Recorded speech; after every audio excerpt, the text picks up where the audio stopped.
you have this omniscient, all-knowing, incredible being, and the name that he gets stuck with is Bran the Broken. It's one tiny example of the ways that people think about disability. Excuse me! Excuse me! It's a TV show! Who cares? There's bigger issues out here! Our rep is fine, okay? We don't need a TV show to find us, okay? Let's live our life and worry about bigger issues. Well, the disabled are at it again. This time, menaces to society, Ricky Berwick and Real Young Crip. Shout out to both of these gentlemen for keeping it real. Shout out to Ricky's cat, who's on the mend after some vet work.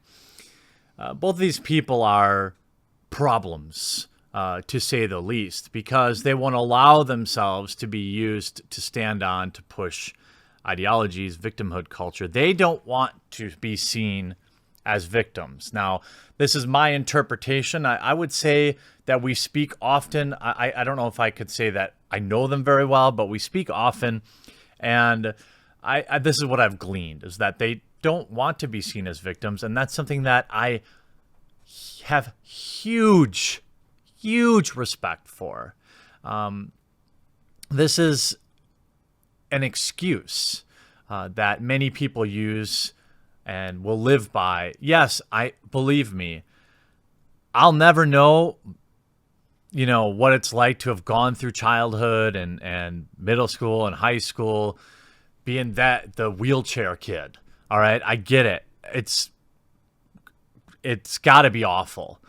But at some point, you got to grow up and make the best of your life and not constantly point at everybody else for your own failings. I mean, look at how things are today with, go back just 50 years, wheeled individuals, it would be almost impossible for them to make a living. Now you can be a social media star. You can work in all sorts of different fields now that the internet's a thing. I mean, things are getting better, as whatever is within reason, but there's obviously bigger fish to fry in this community. But nope, got to piggyback on Game of Thrones, apparently, where now this puts out a video complaining about Bran's name. So the author goes, Jesus, my mentions is a trash fire. Some A-hat who didn't like my video about Bran the Broken tweeted a video reply, and he has over 270,000 followers. I've blocked 100 people so far. Truly a whack-a-mole in my mentions. Sheesh. This is worse than the CGers. Comic-gators, I assume?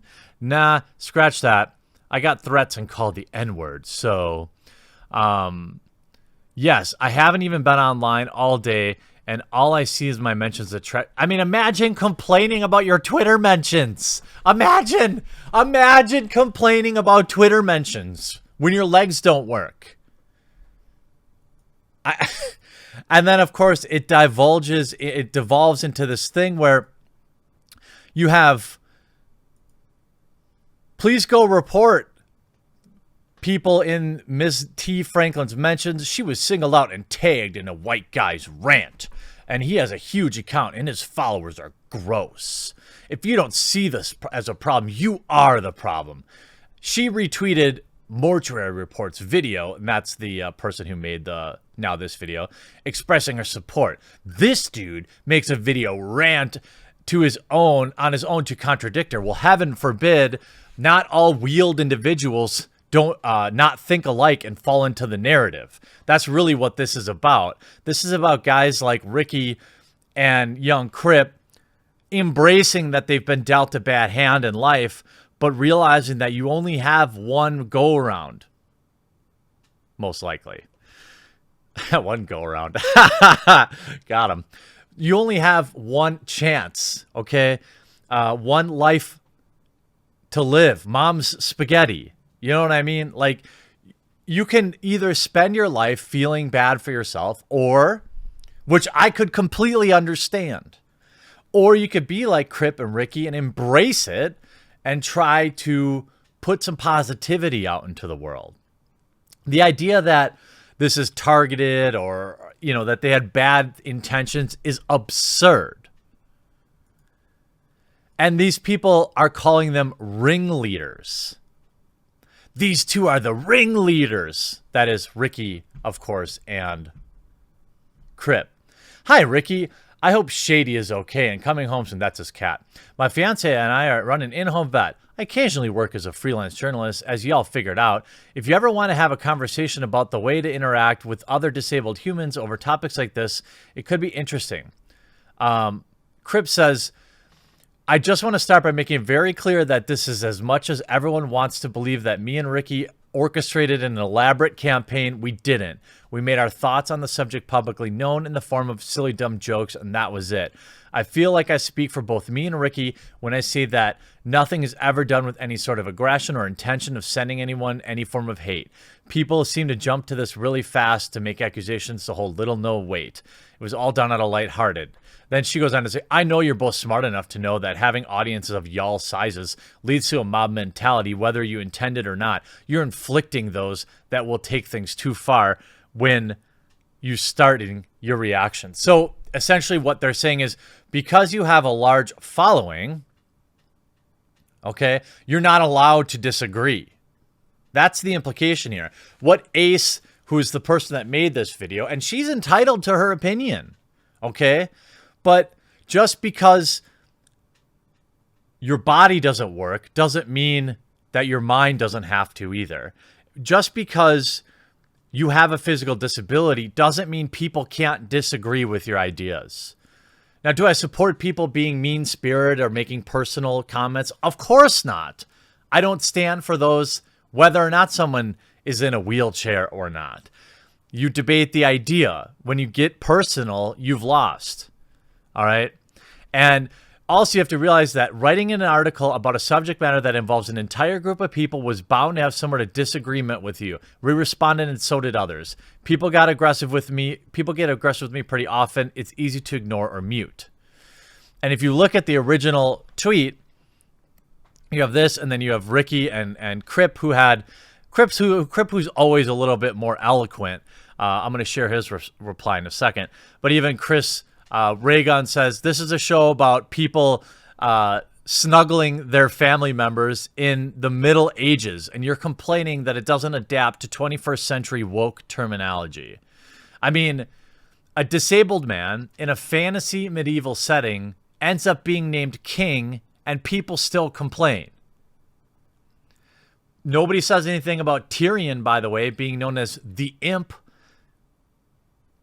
And also, you know, this show has dragons, an ice king that can raise zombies, you know, and they still pooped in buckets.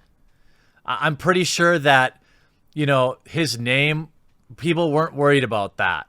I can't imagine what it was like to survive in these times with that ailment anyway. For the record, he was broken. His legs worked, and then they were broke. I don't understand what's wrong with that name. I don't like the name. He says he's broken. There's nothing wrong. Jesus Christ. Is this what people do with their day? Disabled people? I mean, I know for a fact that there are like at least 12 other things going on in the world in regards to things with disability that are worth talking about and worth getting upset about. But people are choosing to get upset with the name of a fictional character. I mean, why? Why do we care? You have better things to worry about. If you're disabled and this is offensive to you, you have thin skin, very paper thin. And I do not know how you've made it this far in life. Now, I know that arguments are going to be thrown at me like, it's a matter of principle and representation. Representation. Why do you need it? You don't. What matters is what you surround yourself with. If people treat you different because of your disability, you teach them how to treat you. Is it frustrating? Yes. But that's just a part of life.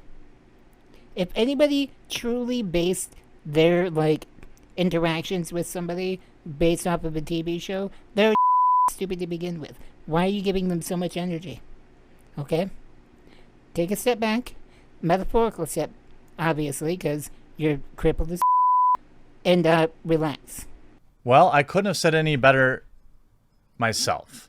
And coming from Crip or Ricky, it probably stung in particular that Ace, probably the way Ace reacted, it was like she had no idea that other people with the same disability might possibly disagree with her, might possibly think that this is a frivolous issue. The way that people then turned it into something about race was totally insane. It absolutely had nothing to do with that, but it was like the victimhood stack. We're already at the peak. All right, or we're already at the peak. But then they had to divide people who are physically disabled then by color and make, because Ricky and Crip are white, and they were criticizing somebody who had a different skin color, that they must be a bigot or something. I don't even understand how you make this leap, but I do know why they do it. Maybe this will help Ricky understand. They're new to this kind of culture battle. They're still in many ways sweet, wholesome summer souls. People who think like this will never be happy. The fact that they went to race is predictable. It's because they cannot defend their own position because you won. You know why they called you those names and they blocked everybody is because you won. They lost. By calling you bad names means they cannot debate your position. And I hope people, and again, this isn't just for people that disagreed with the take like Ricky and Crip have been doing in there was MTV last week and now it's this.